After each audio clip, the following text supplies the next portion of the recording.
हम नल पे स्नान करते हैं तो फ्रेशनेस महसूस करते हैं। नहीं, स्नान करने के पूर्व जैसा मन था ऐसा मन नहीं रह गया है। अब तो भैया हृदय प्रसन्न हो गया है, मन प्रसन्न हो गया है, सर हल्का हो गया है। उसी प्रकार से जब आप इस ज्ञान गंगा से स्नान करके बाहर निकलेंगे तो एक नई नवीन ऊर्जा का प्राकट्य आपके हृदय में होगा, जिससे आपका जीवन ज्ञान के प्रकाश से सराबोर हो जाएगा और आप सभी आनंद में निमग्न हो जाएंगे। आनंद में निमग्न करने वाली ये भागवत महापुराण की कथा, जन्मांतरे भवेत् पुण्यम तदा भागवतम लभे। तो भैया आज भगवान की कृपा से हम सभी श्रीमद् भागवत महापुराण के ज्ञान यज्ञ पांडाल में आकर के विराजमान हुए हैं। यह हमारा ही नहीं अपितु आप सबका सौभाग्य है। आप सबके सौभाग्य का उदय हुआ है, भाग्य का उदय हुआ है। ठाकुर जी की विशेष कृपा आप सभी के ऊपर बरस रही है। तो आइए, भगवान ने जब इतनी कृपा कर ही दी है तो क्यों न हम और आप भागवत कथा ज्ञान गंगा में डुबकी लगाएं, स्नान करें, आचमन करें और डूब जाएं इस कथा में, जिससे हमारा और आपका जीवन धन्य हो जाए। तो एक बार प्रेम से क्या बोलेंगे? बोलो, क्या बोलेंगे? राधे राधे। हाँ, ऐसे नहीं, जोर से बोलना पड़ेगा। क्या बोलना पड़ेगा?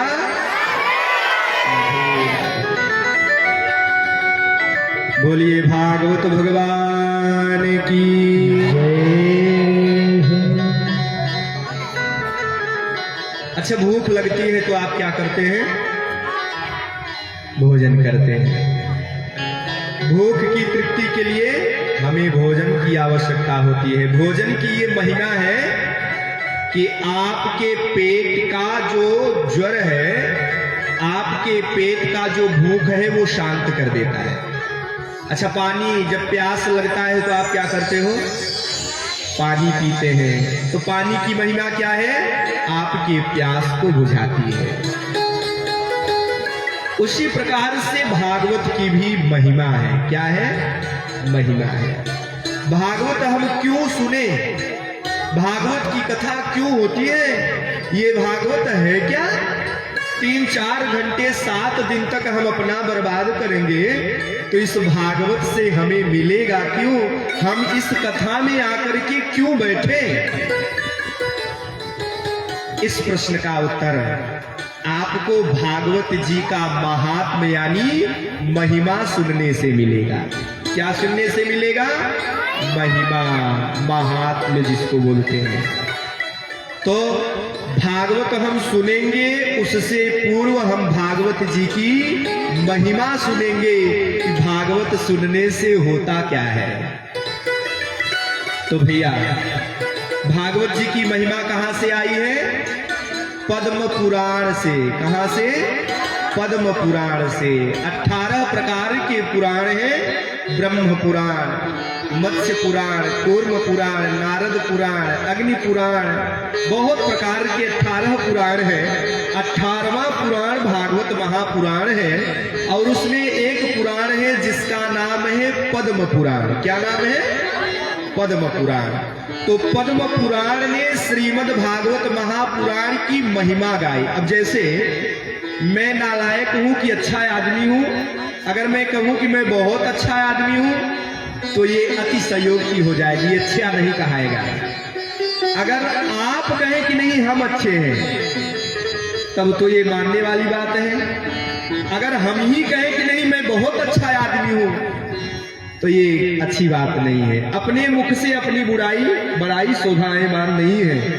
हमारी बड़ाई दूसरे करें तब ये हमें सोचना चाहिए नहीं हम में गुण है, हमें अच्छी बातें हैं। तो भागवत महापुराण अपनी बड़ाई नहीं कर रहा है। भागवत महापुराण की बड़ाई, भागवत महापुराण की महिमा पद्म पुराण ने कहा है। कितने अध्याय में? 6 अध्याय में।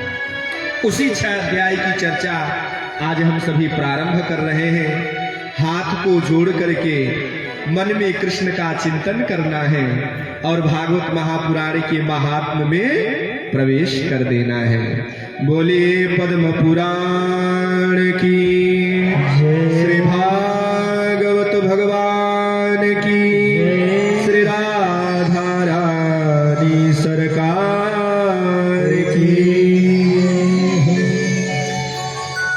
सच्चिदानंद रूपाय विश्वोत्पत्त्यादि हेतवे तापत्रय विनाशाय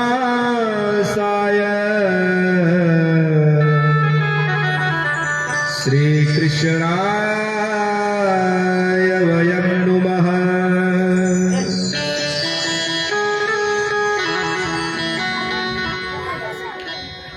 यह महात्म्य के प्रथम अध्याय का प्रथम श्लोक है। प्रथम श्लोक किससे शुरू हुआ?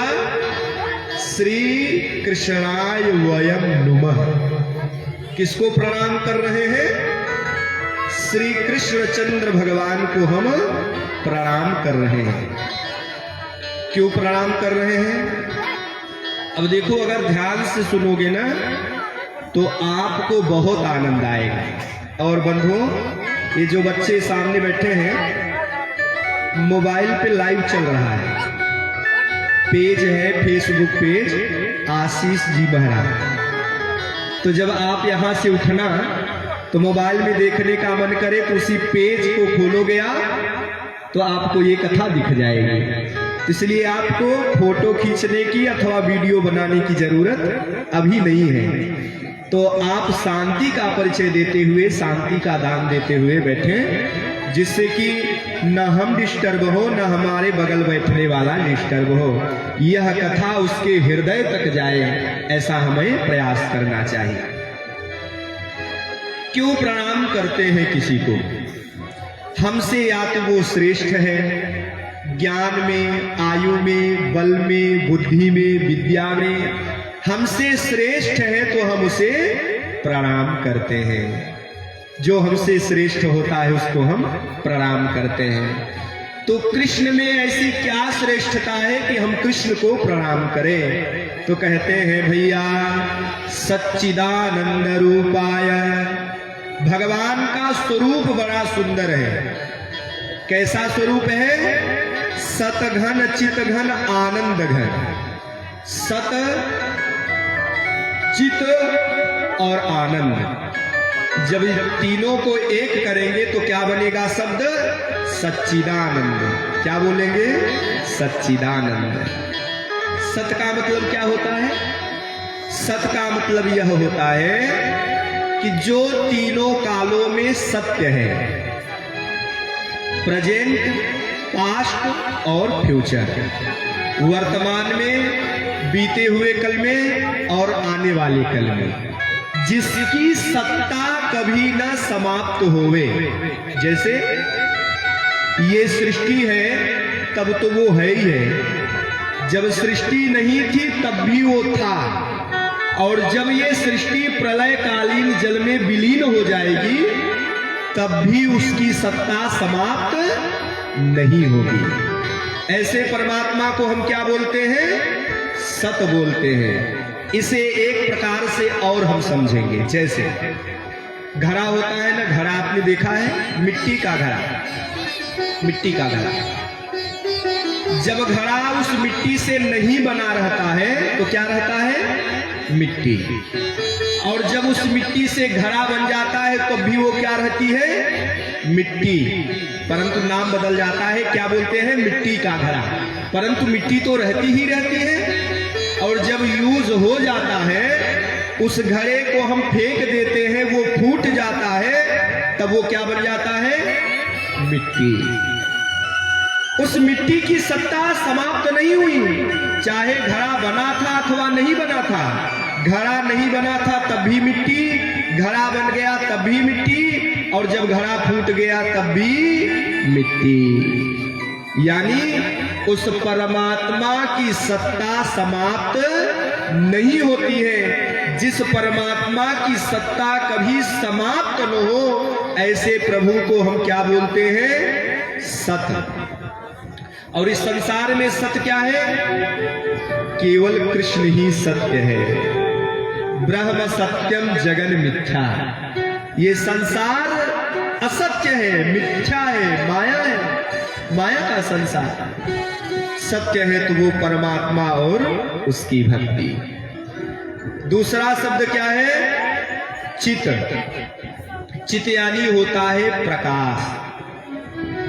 चित यानी ज्ञान भी होता है। जिस परमात्मा ने हमें ज्ञान दिया कि हमें क्या करना है।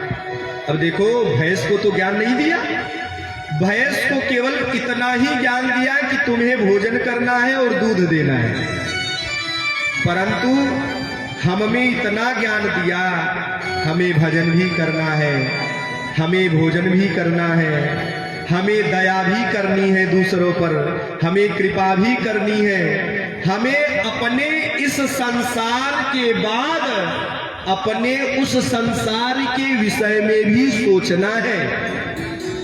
ध्यान देना, इस संसार के बाद सोचने की शक्ति अगर 84 लाख योनियों में किसी को है उस संसार के विषय में, तो वह है मनुष्य। कौन है? मनुष्य। इस मनुष्य को ही इस संसार के बाद उस संसार के विषय में सोचने की क्षमता है, ज्ञान है। यह ज्ञान किसने दिया? उस परमात्मा ने दिया। उस परमात्मा का ज्ञान स्वरूप ही हमारे हृदय में बिठाया हुआ है, बैठा हुआ है, जिससे कि हम अपने जीवन को चला पा रहे हैं, कुछ अच्छा कर पा रहे हैं, दूसरों के विषय में सोच पा रहे हैं, और अपने आत्मा का इस संसार के साथ साथ अगले वाले संसार, जब हम जाएंगे शरीर छोड़ करके अपने वास्तविक घर, हमारा ये वास्तविक घर नहीं है। वास्तविक घर तो हमारा भगवान के यहाँ है, जहां से आए हैं। ये हमारा परदेश का घर है। तो वास्तविक घर में सोचने की क्षमता भगवान के ज्ञान के द्वारा ही होती है।